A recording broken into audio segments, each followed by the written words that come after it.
Hey, what's up guys? Today I'm going to do my April 2021 passive income report. You're going to see how much revenue and profit and number of sales that I made from my Amazon FBA, Amazon merch, Amazon KDP, my non-Amazon print-on-demand sales, and my Google AdSense income. I was like, I know there's a fifth one. What is it again? Oh yeah, YouTube. And I have a website where I run some ads that I built like 10 years ago. So I lumped that all together as my passive income report because they are truly all passive. Definitely had to put in some work to get to this point, but then you kind of reap the recurring rewards for the most part. Obviously, there's some maintenance that goes into things. But anyways, guys, that's what I'm going to show you in this video. So why don't we get started? Real quick, before we dive into things, just wanted to remind you I have a weekly print-on-demand giveaway that I run every Sunday to Sunday. You can enter for free using the link in the description. It takes like 10 seconds, and 2 winners are selected every Sunday. So this week, sponsored by Merch Titans, print-on-demand upload automation, Merch Ninja research tools, all Sunsets, premium pre-made graphics for your designs, and Bubble Scout, the only Redbubble niche research and validation Chrome extension. All right, also in the description, you'll find a link to my 8-day print-on-demand mini course, 1 lesson delivered to you via email each day, and a link to my print-on-demand general passive income group. So check all those out. Now let's take a look at the April income report.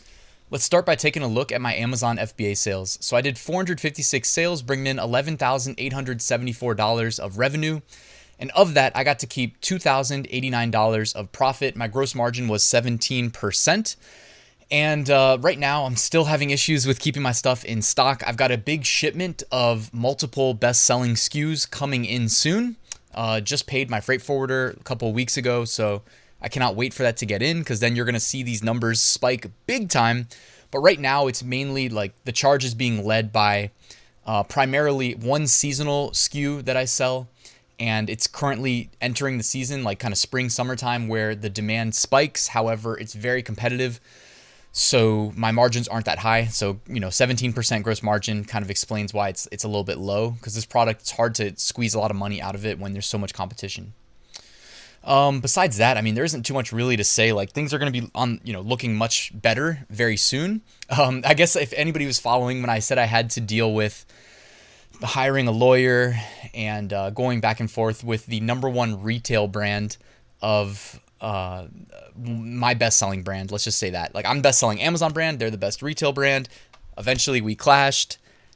It's not completely done yet, but it sounds like we're gonna reach a resolution that's not awful. So I'm only gonna be out a couple $1,000 for paying the lawyer fees, which honestly is not that bad of an outcome because at least I can. It's not over yet, but it sounds like I'll be able to keep selling my products. I'm just gonna have to switch my brand name, and it's one of these things where it's like, did I do anything wrong? Absolutely not. But do I want to fight these people that have an infinite bankroll and hired like a really expensive law firm? No, I don't. So I'm going to have a new brand name. I'm going to use the Amazon IP Accelerator. I'm just going to pay the $850 to expedite the process. So I won't get my trademark probably for 9 to 12 months, but I will get into brand registry with the new brand within 2 weeks typically. So in addition to the lawyer fees, I'll have to do that, but I'll probably be out like $3 or $4 grand. And that's honestly, it sucks, I just literally lit it on fire, but it's part of the game, I guess, right? Whenever I have something that sucks, I just tell myself part of the game, and then I try not to think about it again. I almost forgot to talk to you guys about it, but anyways, that's my Amazon FBA update. Really, my advertising statistics, I only had to spend $315. I don't know if it's just the SKUs that I'm in, like the niches I'm in, but I don't have to spend that much money to generate sales. Also, again, like my products are pretty well ranked. The Amazon algorithm understands them. So, I mean, I'm sure I could increase my ad spend and potentially try to compete for a higher spot in the like most competitive niche that I'm in, this product that's seasonal. It's not ranked at the top of page 1. It's been there before. I did a video, I think last year, where I generated like $15,000 in a single day in FBA sales, which if we scroll up, I think that's, higher than my revenue for the whole month of April because I have so many things out of stock. But yeah, this product, I did rank it #1 in that very competitive niche for like 2 days last year and sold out pretty much instantly, including that $15,000 day. And I did a video on that. It's on my channel somewhere. Next, let's look at Amazon merch. So I did 1,340 sales in April, and I realized I need to flip these on my blog post, so I'll do that as soon as I finish recording. But my revenue was $25,300 on the month. My royalties that I kept was $4,961. Average royalty was $3.70. And those of you guys that missed my video that I dropped a couple days ago, where Amazon Merch has a huge update, I'll put a link to it in the YouTube cards right here, because you should definitely go watch it and try to understand how they are changing Amazon Merch, because it's going to make all of us a lot more money in the future. At least in theory, it should. I don't see how it hurts. So you can see a breakdown of my marketplaces here. USA 4,800, UK 34 pound sterling, Germany 21.70 euro, France 8 euro, Italy 24 euro, Spain 4 euro, and Japan about 2,000 yen. I think I got all those currencies right. If I didn't, let me know in the comments below. So here's a screenshot of, I guess, some of my best sellers on the month. It looks like my top earner brought in $100. By the way, so this is like me kind of illustrating again that I'm selling a lot of evergreens, guys. I don't know, that means I'm not too active, like every day trying to chase the next trend. Like, I talk about my approach pretty openly. I use a Chrome extension called Automate POD to automate the design process, and then I use Merch Titans automation to automate the upload process to Merch by Amazon, and it's pretty easy, and it's nice to see that it's working here. Again, like there isn't a single like crazy trend generating way more money than everything else. I'm just increasing my prices across the board. So you see like this top earner sold 20 on the month, and average royalty $5.23 per sale, so $19.99, and it's just working. It's working pretty nicely. I always like to remind, like it crossed my mind maybe a month ago that like in tier 200,000, if you max out your upload slots and you make $5 per sale and every single thing sells once a year, you'd have $1 million. So it makes it seem like a lot more attainable when you put it like that. But all right, so yeah, again, don't miss this video. I break down the new update to Amazon Merch, where instead of like one upload to one product counting as one upload, they're now counting it as one design, and you can enable it on all marketplaces, all products, and it only counts against your tier as one instead of the multiple of like the design times all the products times all the marketplaces. So pretty awesome change. You can check out my blog post if you want to look at any of the analytics. I try to publish everything relevant from my Pretty Merch Chrome extension, such as a breakdown of product type. You can see standard t-shirt, most popular, followed by premium t-shirt, followed by hoodie. Tank tops, 3%, up month over month. Fit types here, top colors, black, heather gray, navy, royal blue, heather blue, white, 5%.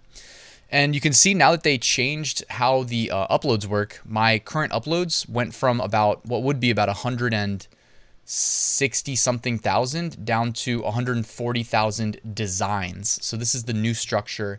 It has changed and it's freed up more upload slots for me. And what I think I'm going to do is keep trying to push as many unique designs as I can, because it's also imposed this 600 upload a day restriction on me, because of the way that the design system is going to work, and hopefully they raise that daily limit soon. But so what I'm going to do probably is just keep pushing the uniques, and then later on when I'm maxed out on the designs total upload, I'll then try to use my daily designs allotted and just go in and edit the listings that are selling and enable all the products in all the marketplaces. Those are my thoughts. It's a big month for Amazon Merch. My sales are doing really well this year, and I'm really excited, and I hope it continues this month and for the foreseeable future, right? Drop shipped print on demand. We had a big month. This is my non-Amazon Merch print on demand sales. I had 510 sales, bringing in $3,155 of profit. Now, Amazon.com, I generated 333 sales. It was a big month. I had an order come through later in the month for, I think it was like 28 coffee mugs to one customer. So it's always great when that happens, but it's also scary if they try to like refund it or cancel the order, because I have to like pay Gear Bubbles, who I use to fulfill mugs. And I was like, why did I just get billed for such a massive amount of money? And then I look and I'm like, oh, well, good and bad, right? Amazon.co.uk, 14 sales, which I had same exact number of sales month over month. eBay, big jump in sales. I don't know what I had, let me see, in March, but I was pushing a lot more to eBay and was rewarded for that. So last month I had 13 eBay sales. Looked like I was like averaging in the range of like about 15 sales a month on eBay. April, 56 sales. And I've maxed out my ability to push new products to eBay right now. They have a weird way of kind of capping you on how many products you can list, but they have been good about like automatically just increasing my limits. So that's been nice. And my eBay profit, I don't know if I noted it anywhere, but I should at least tell you guys, it was $741.68 on the month. So that's pretty good. Like, because I mean, it was easy to sleep on eBay in the past. Etsy, so Etsy, I've been using Marielle's account. It's her shop, I mean, it's her business. I don't take any money or anything like that. But I do try to assist her with it. And I mean, we've been making regular sales. I mean, we make daily sales on that account, and it's a new account. If you're subscribed to her channel, you can follow along with the journey. She's been pretty transparent about it, and I can drop a link to her channel in the description. Redbubble, 77 sales. Spreadshirt, 15 sales. TeePublic, 0 sales. Teespring, 0. Zazzle, 15 sales. So good month for Spreadshirt and Zazzle with the 15 and 15 sales. You can find on the blog post my Printful sales for each, I think it's all the major e-commerce platforms that I use Printful to fulfill. Amazon, just so you know, like I use Printful and I use Gearbubble. Now I'm not recommending anybody use Gearbubble because they charge you monthly. So, but here you can at least see my Printful sales. I also use them with my Amazon.co.uk account and my eBay. Look at that, consistent sales across the month. It just makes me happy to see that. And a breakdown of my income per platform. Amazon.com brought in $1,966, eBay $741, Redbubble $235, and Amazon.co.uk $128, and that's all profit. So I take out the fulfillment fees, any advertising fees if I did advertise, and the Printful fulfillment costs and whatnot. So I got a 7% volume discount for the month of May, which is surprising. I thought I would be up here in the 5K range, but I guess I must have done a lot of orders through Gearbubble, which I mean, that's also good.